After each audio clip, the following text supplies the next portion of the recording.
Yo, Paul here with Zoom Gas. Today we're going to replace the air filter on our Honda. We only need two tools for this, an old paintbrush and a DeWalt cordless vac. So two clips we're going to pop, 1, 2. Then the key is to pull from this left side first. There's two on the back.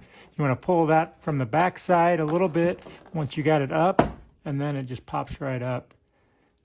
We then pull the filter out, and as we can see, dirty.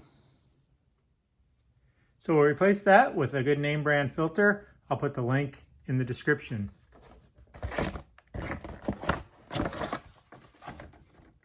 As you can see, it's the right filter, even though the picture on the box looks like it's square, but inside the box is the correct filter.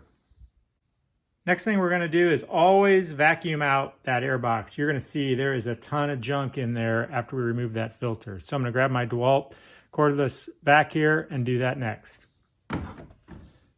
So there you can see all the bugs and other stuff that's still in there. So we'll vac that out quick. I also like to take an old paintbrush and brush off that stuff as I vacuum that out. That seems to knock a little bit more of the dust and dirt free, and then it all gets picked up by the vacuum. So now that it's all cleaned out, we'll just drop the new one in there. Make sure that it's nice and level. And get those to snap in the back first, just the same way we took it off. That's all there is to it. Hit that like and subscribe. Thanks for watching. Zoom gas, it will make it go fast.